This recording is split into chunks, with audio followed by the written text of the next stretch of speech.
저희가 오늘 말씀드릴 내용 중에서는 현재 전국에서 돌아가고 있는 재개발, 모아타운, 그리고 여기 보시는 1기 신도시 관련되어 있는 특별법에 대해서 제가 설명을 드리도록 하겠습니다. 저는 현재 인하대학교의 초빙 교수였지만 저는 실제적으로 2005년도부터 재개발, 재건축 사업을 계속 추진하고 있고 지금 현재 서울에서 모아타운을 지금 추진하고 있습니다. 자, 오늘은 총 4가지 주제를 가지고 말씀드릴 거고요. 2024년도에 부동산 시황이 어떻게 바뀔 건지와 그리고 인천, 부천 공급하고 미분양에 대한 대책, 그리고 2024년도에 여러분들이 궁금해하시는 1기 신도시 특별법이 어떻게 진행될 건지에 대해서도 말씀을 드리도록 하겠습니다. 자, 먼저 보시게 되면 여러분들이 부동산 시장의 흐름을 잘 알고 계셔야 될 것 같습니다. 그래서 지금 부동산 시장의 첫 번째 포인트는 뭐냐면 주택 공급 활성화에 대한 정책이 어떤 분위기로 가고 있는가를 여러분들이 알고 계셔야 될 것 같습니다. 지금 제가 현업에서 정비 사업을 해보고 있지만 지금 부동산에 대한 개발 정책은 지금 너무너무 완화를 해주고 있어요. 하지만 제가 염려스러운 부분이 하나 있습니다. 서울에 있는 신속통합계획 방식, 모아타운 이 두 개 다요. 지금 서울 전 지역에 관련돼 가지고 무조건 개발만 한다, 개발 진행을 한다라고 얘기하는데 제가 봤을 때 만약에 정권이 바뀌거나 또는 어떨까요?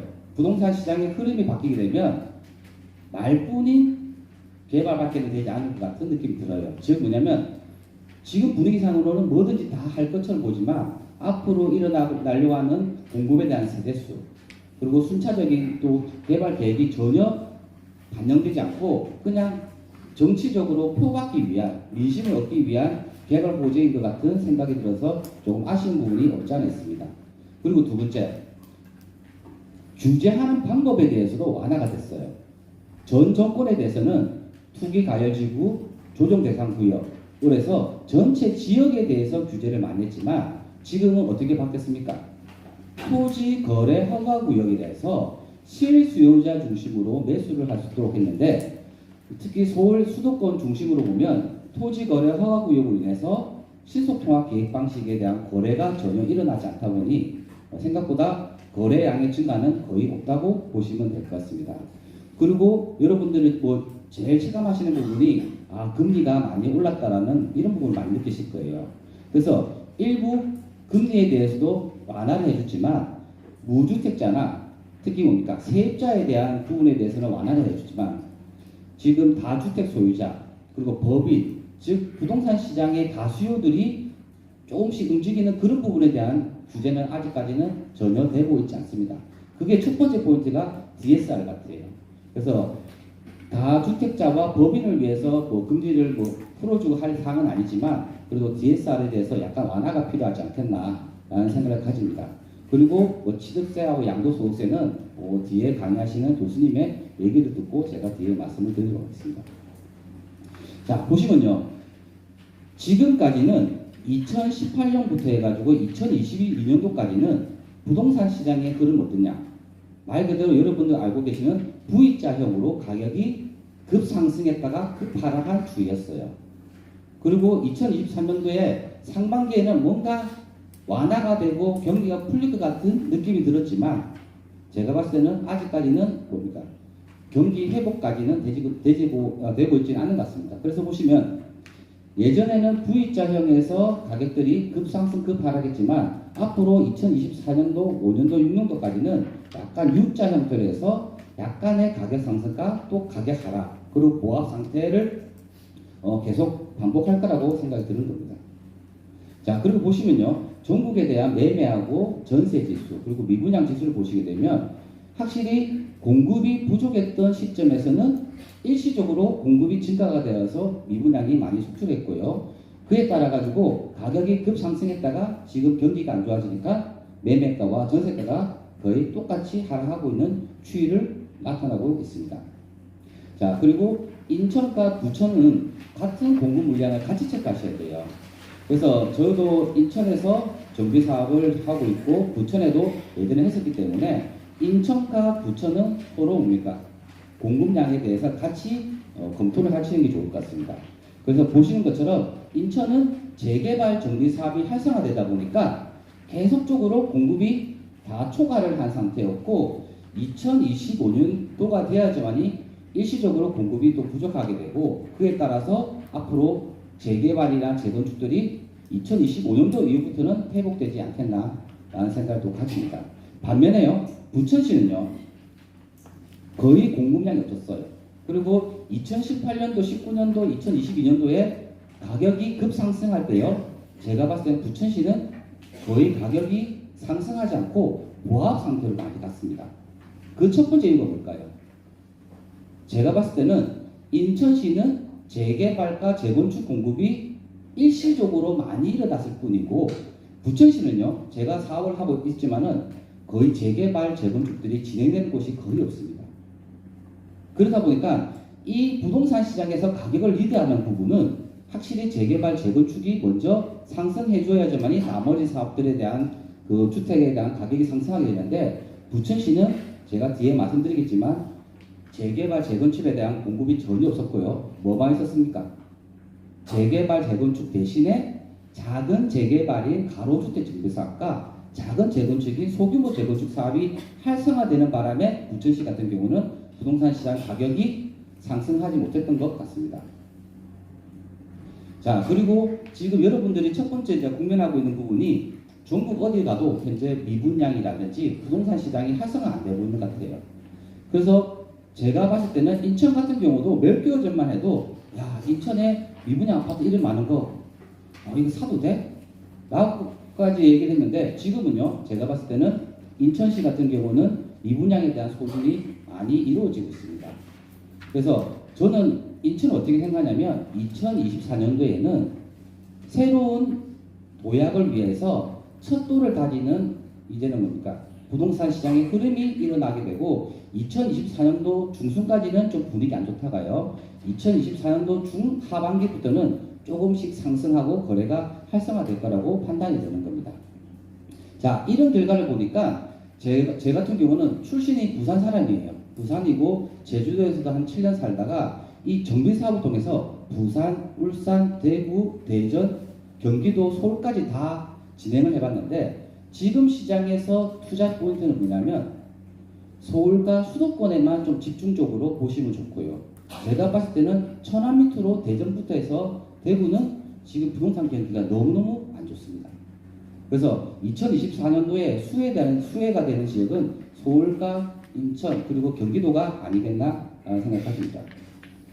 자, 그리고 여러분들이 부동산 시장의 흐름이 살아날지 안 살아날지 이 패턴만을 좀 기억하시게 되면 여러분들이 특히 중개업 하실 때 투자자가 오거나 매수하시는 분들이 왔을 때 이런 부분을 설명해 드리면 도움이 되실 것 같아요. 자, 첫 번째가 뭐냐? 지금 인천시장 기준으로 했을 때는 지금 미분양들이 아직까지는 남아 있습니다. 그래서 지금 미분양이 소진된 곳이 있고 아직까지 미분양 남아 있는 곳도 있지만요. 기본적으로 미분양 물량들이 사라져 줘야지만이 그 다음에 공급을 위해서 사업을 움직일 수 있다는 겁니다. 그리고 미분양이 사라지고 나면 그 이후에 가격을 리드하고 이끌어가는 그 주 공급처가 어디냐면 어쩔 수 없이 재개발, 재건축이에요. 그래서 2024년도는요, 재개발, 재건축의 첫 스타트를 하는 기초 단계이고요. 이 재개발, 재건축이 본격화되려고 하면은 2025년도 돼야지만이 거래량도 증가되고 가격 상승을 하는 겁니다. 그래서 지금 제가 봤을 때는 사업도 그렇고 투자도 그렇고 멀리 보지 마시고요. 지금 일어나고 있는 6개월 뒤에 부동산 시장 흐름만 잘 보셔도 될 것 같습니다. 그래서 지금은 내년 중반기까지는 좀 주춤하지만 인천시 같은 경우는 1기 신도시 특별법이 제정되고 또 뭡니까? 재개발, 재건축 사업이 공모 형태가 아닌 주민 제한으로 해가지고 예전에 초기 재개발 구역들이 조금씩 움직이게 될 겁니다. 그리고 또 두 번째 뭘까요? 서구 성남동이 아시죠? 작은 재개발이 가로주택 때 많았잖아요. 그 친구들은 위치는 너무너무 좋은데 뭐가 문제였습니까? 규모가 너무 작다. 사업성이 낮다. 맞죠? 그거를 보완하기 위해서 뭐가 필요할까요? 구역을 확대해야 되고 종상향을 해서 집을 많이 지을 수 있도록 용적률을 많이 줘야 됩니다. 그래서 인천시 같은 경우는 이런 작은 가로주택 사업들이 공사비가 500만 원대 하다가 700만 원대 올라가는 순간 사업성이 전혀 나오지 않아 가지고 다 드롭된 상태예요. 그래서 인천시에서 나름대로 지금 준비하고 있는 과정이 뭐냐면 작은 가로주택들을요 서울시처럼 모아서 할 수 있는 소규모 관리 정비 사업으로 진행을 하려고 하고 있습니다. 그래서 아마 내년 중순에는 시범구역에 대해서 용역이 아마 나올 것 같고요. 그런 부분이 이제는 어디입니까? 서울 접근성 좋고 지하철 7호선 라인 붙어 있는 성남동 중심에서 뭔가 분위기가 일어나지 않겠나 라는 생각을 가지는 겁니다. 자, 그리고 여러분들 지금 생각해 보십시오. 만약에 여러분들이 지금요 2024년도에 입주를 하려고 아파트를 살 건지 아니면 최근에 사업 시행 인가를 받고 감정평가 오픈된 곳을 살 건지 아마 고민할 수가 있어요. 왜 제가 이 두 가지 포인트를 말씀드리냐면, 자, 첫 번째 보세요.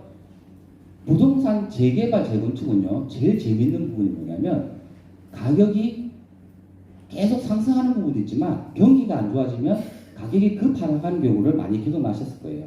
그래서 정말 제가 정비사업을 20년 동안 해보니까 부동산 투자나 수익을 봤을 때는 제일 재밌는 부분이 어디냐? 급하락했다가 또 상승할 시점이에요. 그러면 제가 봤을 때는 2024년 하반기나 2025년도 되면은 가격이 올라간다는 거겠죠.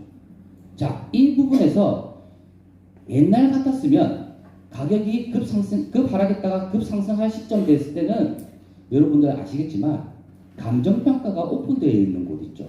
내가 가지고 있는 집에 대해서 감정가가 얼마인지를 알고 투자하는 게 제일 안정적인 투자였고 수익률도 좋았습니다. 하지만 현재 이 구간은 뭐가 문제일까요? 시공사 선정할 당시에는 공사비 500만 원 드리겠습니다 라고 들어왔다가 이제 관리 처분 받고 이주 나가려고 할 때 공사비가 어떻게 될까요? 갑자기 750만 원 하니까 주민들의 부담이 커지는 거예요. 이로 인해서 조합은 사업을 천천히 갈 수밖에 없고 시공사 또한 여기는 사업을 천천히 가겠다라는 그런 뭡니까? 지연하려고 하는 행동들이 보이다 보니 사업이 원활하게 안 돌아가게 되고 거래량도 증가할 수가 없는 구조예요. 하지만 저는 지금 뭐냐? 어찌 보면 누군가에게는 위기지만 저에게는 기회일 수도 있다는 거죠. 왜? 2024년도에 입주하는 친구들은요. 공사비 협의를 언제 했을까요? 2020년도나 2021년도에 했을 거라는 거죠. 그때는 공사비 얼마 했을까요? 그냥 450, 500 했을 거 아니에요. 자, 그래서 뭐냐? 2024년도에 입주하는 친구들은 조합원 분양가도요 3, 4억대를 쌌어요. 일반 분양가는 지금 공사비가 올라서 많이 올려야 되는데 경기가 안 좋으니까 조합에서는 가격을 낮춰서 하잖아요. 그러다 보니까 제가 봤을 때는 전체적인 34평 기준 했을 때 5억대, 6억대면 저는 공사비 대비 싸다고 느꼈어요. 하지만 이 친구들이 2024년도에 부동산 경기가 회복할 때 아파트 입주를 하게 되고 전세 한 바퀴를 딱 돌리고 나면 부동산 시장은 살아있게 되고요.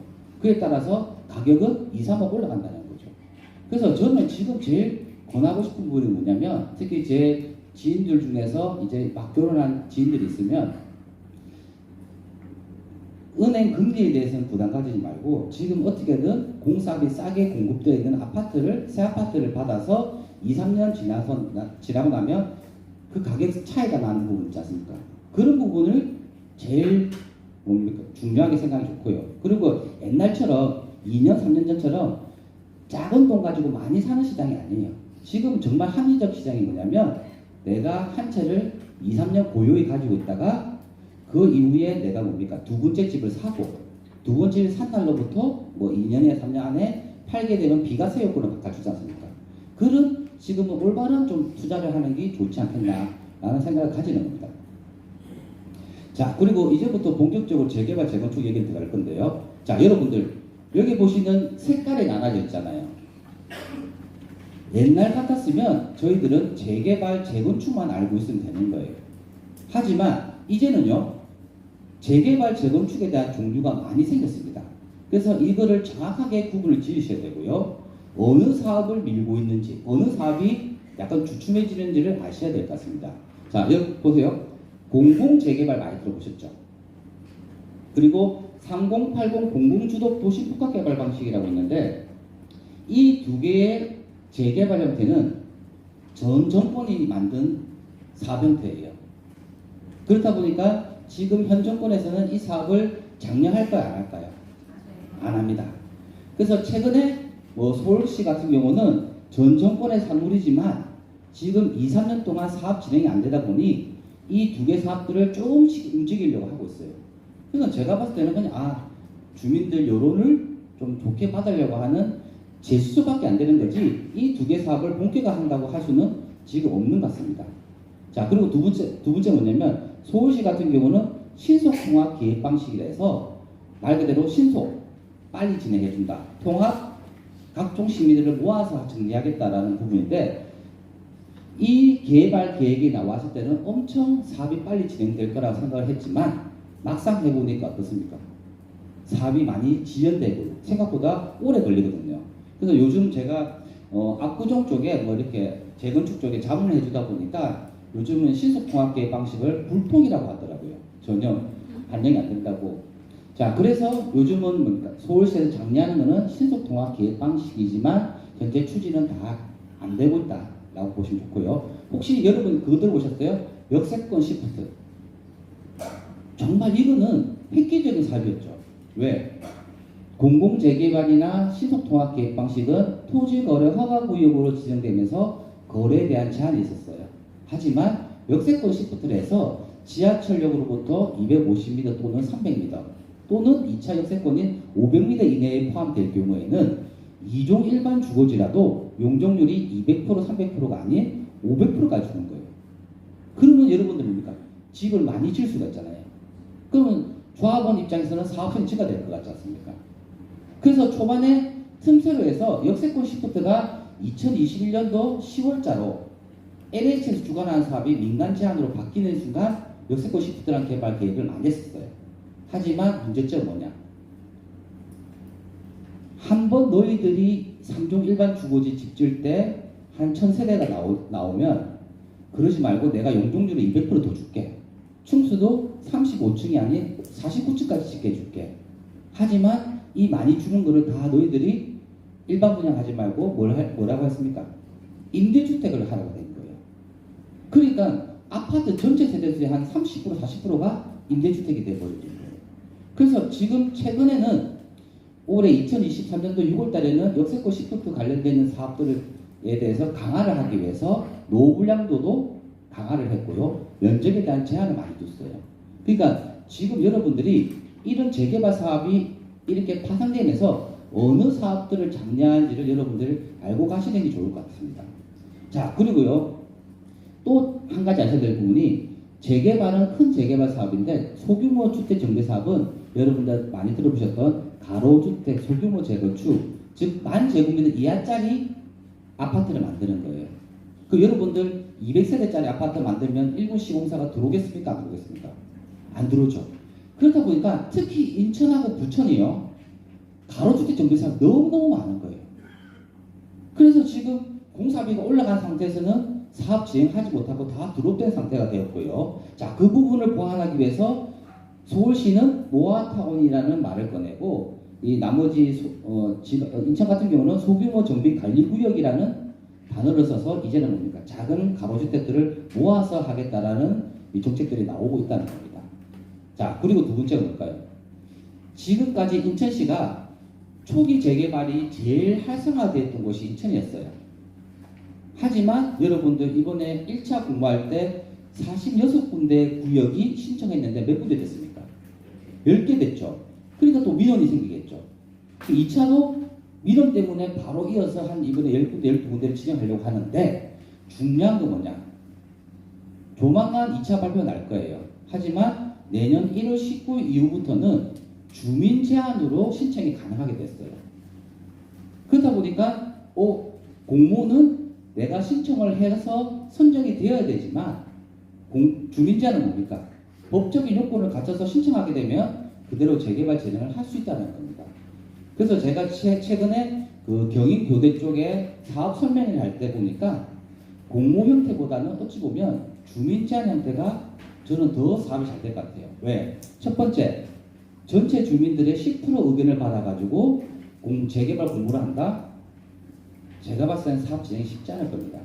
하지만 주민 제안은 60%나 67%의 동의서를 받아서 대다수의 주민들 의견이 반영된 상태에서 재개발하는 것은 차이가 많이 난다고 느껴지는 거예요. 그래서 여러분들이 지금은 인천 같은 경우나 서울 같은 경우는 이제는 공모가 아닌 주민 제안으로 많이 바뀌었다는 겁니다. 자, 아까 말씀드렸던 신속통합 계획 방식은 사업 초기에 정비 예정 구역과 기본 계획을 수립하는 이런 기초적인 부분에 대한 절차를 줄여주겠다는 부분인데, 실제로 제가 가사해 보니까 사업 기간은 줄어들지가 않습니다. 그리고 한 가지 좋은 거는 각종 심의들이 많아요.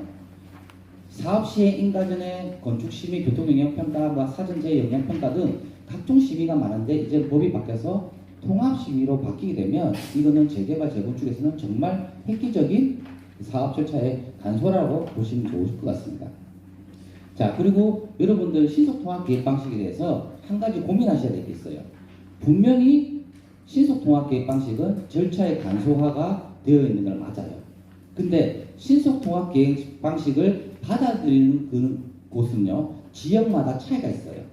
제가 압구정 쪽에 자문을 좀 해주다 보니까 오늘 총회가 있는 날인데 엄청 시끄러워요. 즉 주민들은 신속통합 계획 방식이 처음에는 좋을 줄 알고 신청했다가 서울시의 과도한 기부 체납과 서울시의 가이드라인에 맞게 짓다 보니까 입지가 좋은 곳들은요, 신속통합 계획 방식을 안 하고 싶어요. 왜?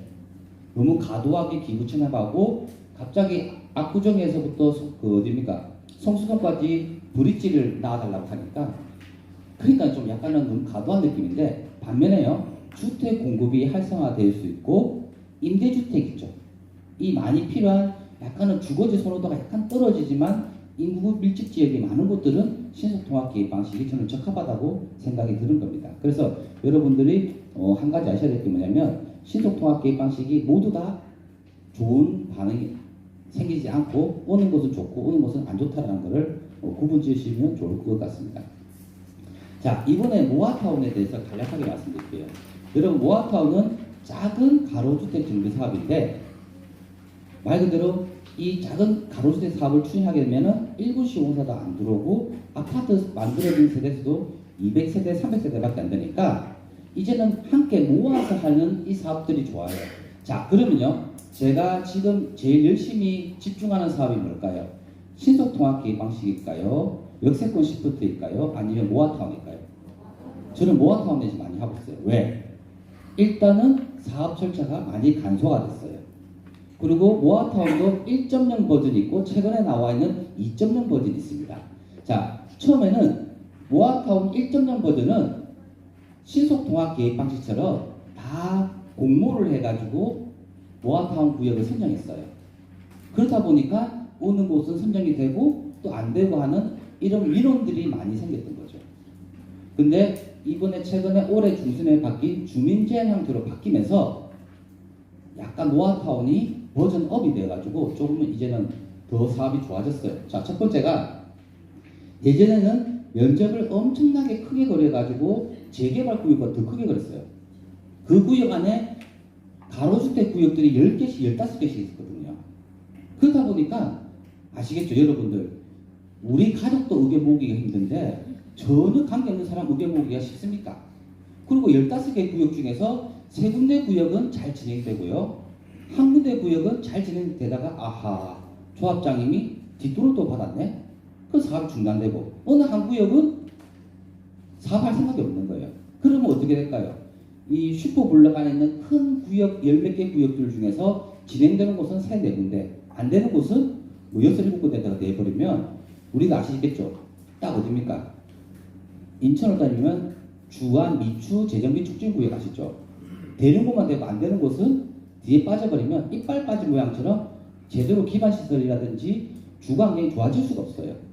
자, 그래서 2.0 버전은 뭐냐면, 자, 이제는 면적 크게 하지 말고 1만이나 2만.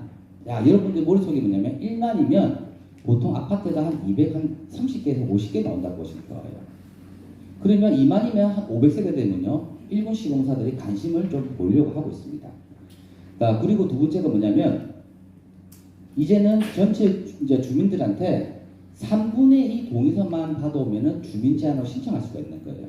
그래서 저희들은 이제는 공부는 안 하고 주민 제한으로 해서 3분의 2 신청서를 가지고, 즉 주민들의 다수 의견이 포함되어 있는 사업들만 진행을 하려고 하고 있습니다.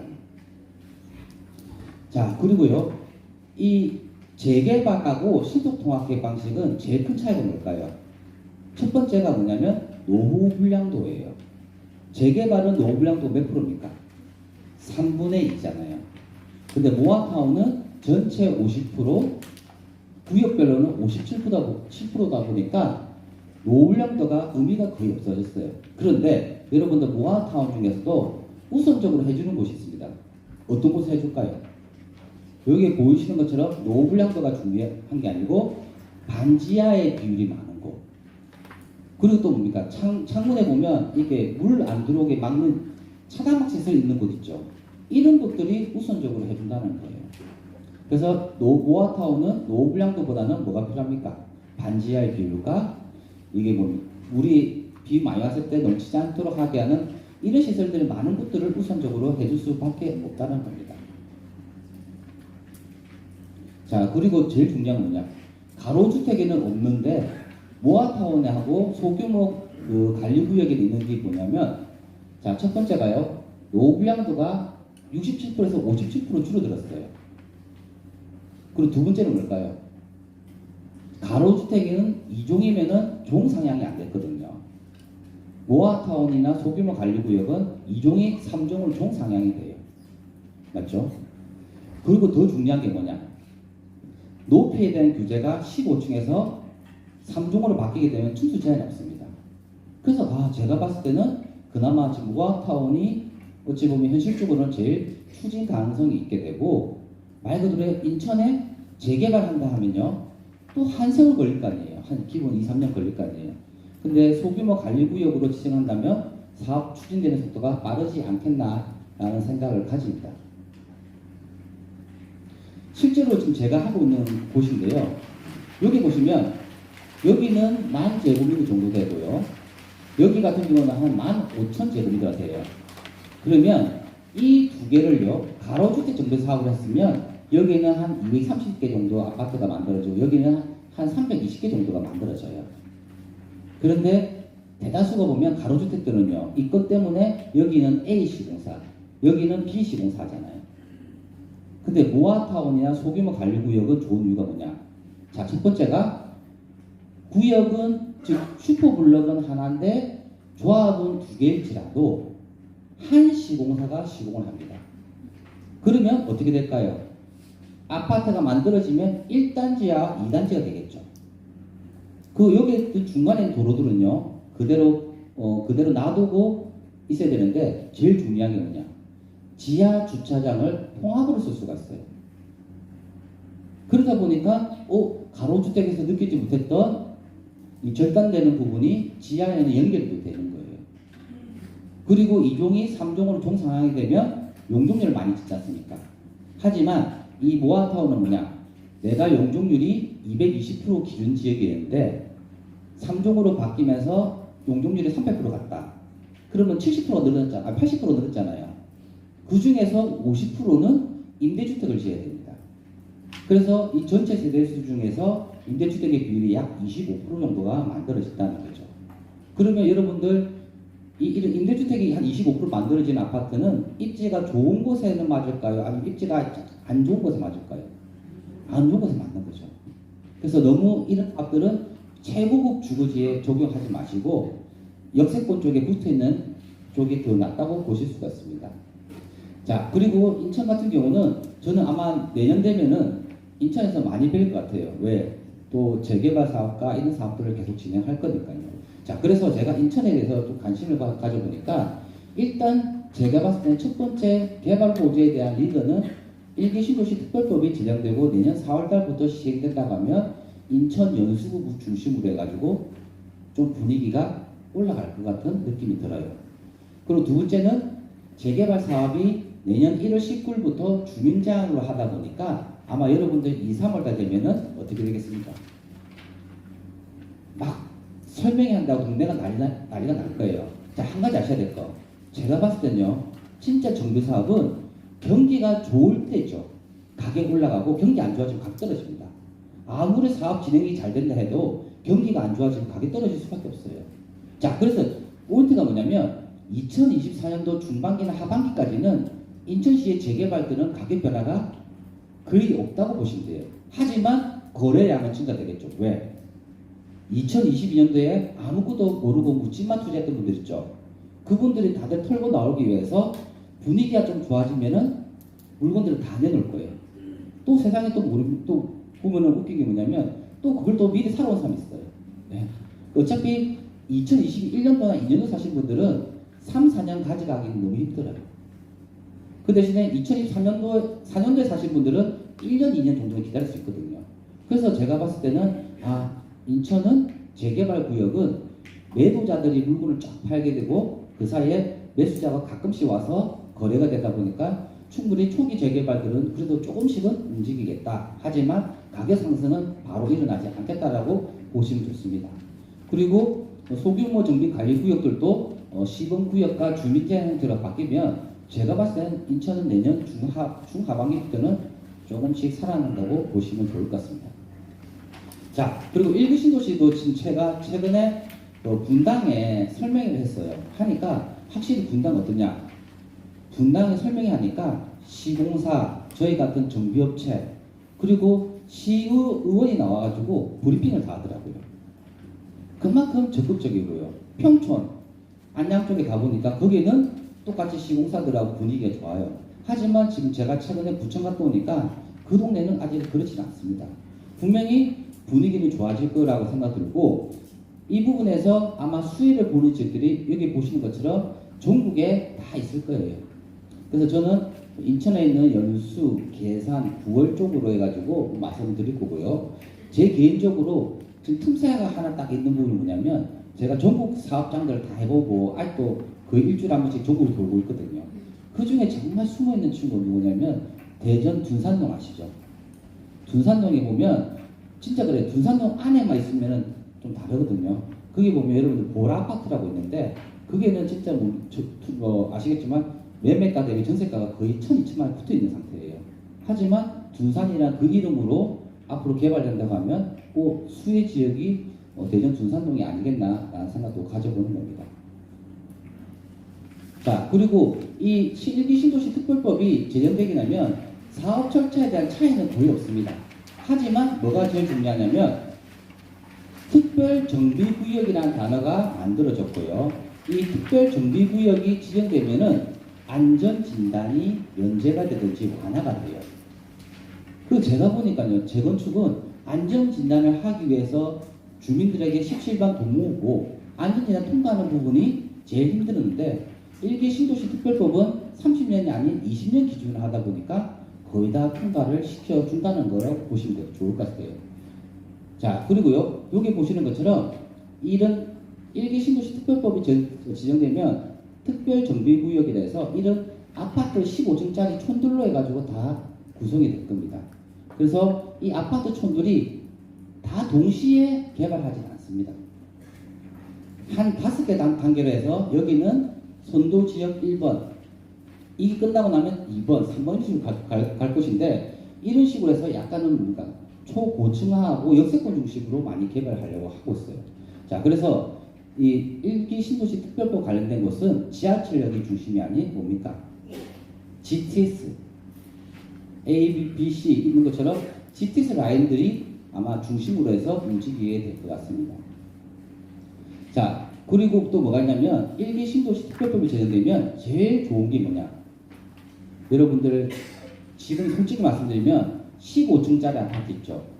기존 용적률이 190에서 200% 만들어진 곳 지금 현행법에 의한 재건축하게 되면 용적률 300%도 못 찾아갈 거예요. 이런 경우는 일반 분양일 수도 없고 주민들이 순수하게 다 부담하는 사업인데 1기 신도시 특별법이 제정되면 제일 큰 매력이 뭘까요? 용적률이 최대 500%까지 가고 기본 한 450% 정도까지는 적용할 수 있다는 거예요. 그래서 제가 평촌에 사업성 분석을 해보니까 그나마 15층짜리 아파트 재건축들도 진행을 할 수가 있고 일반 분양 개수도 나오기 시작한다는 겁니다. 그래서 이 부분에서 기본적으로 사업성이 증대가 되고 토대가 되는구나 라는 생각을 가집니다. 자, 그리고 지금까지 보지 못했던 이 신도시 특별법에는 이주단지 지원이라는 게 있어요. 아까 말씀드린 것처럼 전체 블록으로 다 개발하는 게 아니고요. 무조건 뭐가 된다? 여기 보시면 선도지구로 지정이 돼야 돼요. 그래서 1단계 선도지구로 지정돼야지만이 이 블록부터에서 먼저 사업을 해서 이주 나가게 되고, 그리고 몇 년 뒤에는 2블록, 3블록 나눠지다 보니까 정말 지금은 평촌죠, 평촌. 평촌 같은 경우는 그 학원가들이 모여있지 않습니까? 그리고 로데오 거리처럼 젊은 친구들이 많은 곳이에요. 그 정말 여러분들 끝나시고 나면 한번 관심 있게 보셔야 될 곳이 어디냐면 목련 우성 5단지 아파트라고 있어요. 제가 설명회를 준비하고 있는 곳인데 거기에는 학원가 근처고 이 앞에 보면 2단지, 3단지가 리모델링 하다가 지금 사업이 중단됐어요. 왜? 리모델링 하다 보니까 사업성이 안 나오거든요. 그래서 돈 많이 썼지만 기다렸다가 1기 신도시 특별법에 선도지구로 지정되면은 같이 하려고 지금 변경을 하려고 하는 것 같습니다. 그래서 여러분들이 제일 중요한 건 뭐냐? 지정되는 자체가 중요한 게 아니고 선도지구로 지정되었다는 게 제일 중요하다는 거죠. 자, 그리고 제가 나름대로 계산해 보니까 특별법이 제정되면은 기존 용적률 189%짜리가 일반 재건축하면은 300%인데 1기 신도시 특별법 적용할 경우는 최대 500%까지 된다는 부분이 있고요.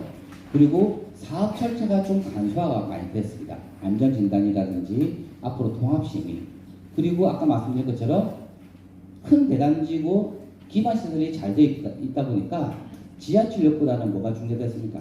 GTS예요. 그리고 같은 가시면 경기도에서 GTS 라인 쪽으로 있는 아파트 단지를 보시면은 향후의 상품의 가치도 더 좋아질 것 같습니다.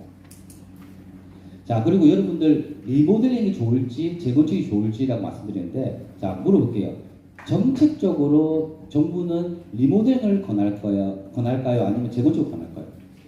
재건축을 합니다. 진짜 저는 옛날부터 수원 영통에 있는 리모델링도 사업 참여를 해서 선정돼봤지만 확실히 사업성 분석해 보면 리모델링 자체가 사업성이 그렇게 좋지는 않아요. 자, 그거 더 중요한 게 뭘까요? 정말 리모델링으로 해서 아파트 만들어진 모습을 강동구에 있는 둔촌 주공 쪽을 보니까요. 솔직히 나는 오래된 아파트에 대한 페인트 칠한 느낌이었어요. 자, 첫 번째가 뭐냐면 리모델링이 만들어져 있는 아파트 동형태와 단위 세대를 보면요. 좀 약간은 뭡니까? 옛날 느낌이 나요.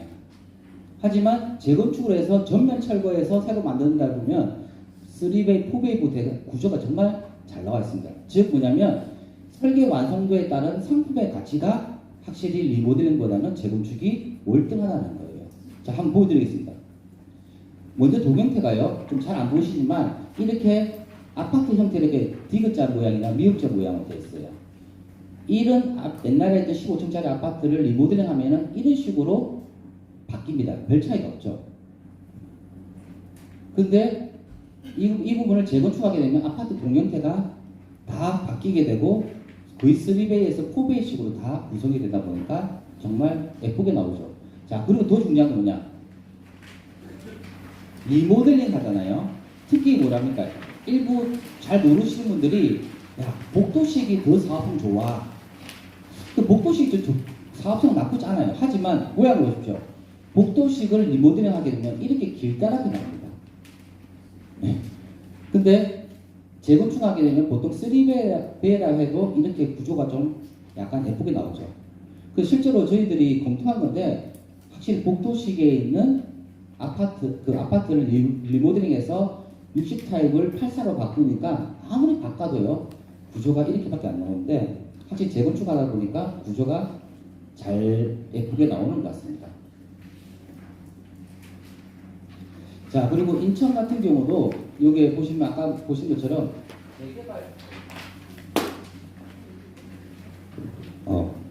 재개발 구역들의 그 신청 현황과 선정된 현황이 다 나와 있어요. 아마 이런 구역들이 2차도 넣었을 거고요. 이번 2차에서 떨어진 곳은 이건 주민 제한으로 가려고 할 것 같습니다. 여기 보시면. 그래서 선정된 곳이 10군데 정도가 다 나와 있습니다.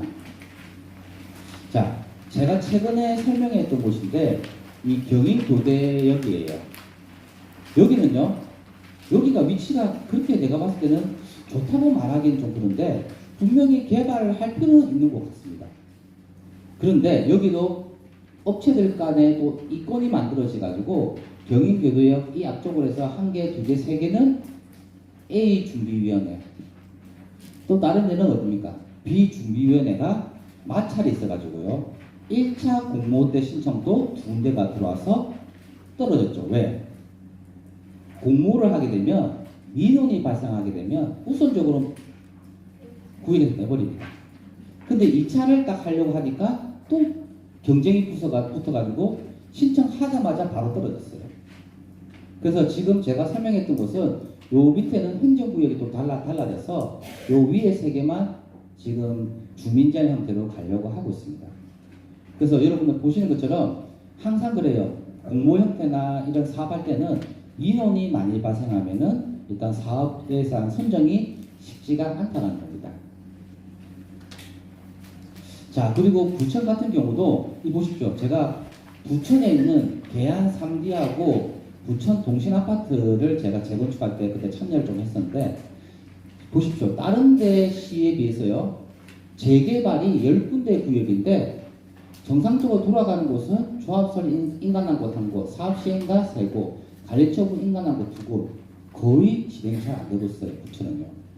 그리고 재건축 같은 경우는 23개 구역이 지정됐지만 조합설 인가 이외에 난 곳은 2군데밖에 없습니다. 그러니까 어떤 느낌이냐면 확실히 뭡니까? 재개발, 재건축으로 해서 공급이 일어나게 되고 장이 좋을 때 가격이 급상승해야지만이 부동산 시장의 가격이 정상적으로 가는데 부천만 재개발 사업 자체가 다 중단되고 소송 걸리는 바람에 수원, 강명이라는 곳은 재개발, 재건축 통해 가지고 새로운 주거지로 바뀌는 순간 가격대가 많이 올랐고요. 부천 자체는 재개발, 재건축의 공급이 원활하지 않고 정부의 말을 너무너무 잘 들어가서 재개발 안 되는 곳에 뭘 하라고 했습니까? 작은 재개발에 가로주택을 하라고 하니까 104군데를 한 거예요. 소규모 재건축도 30군데예요.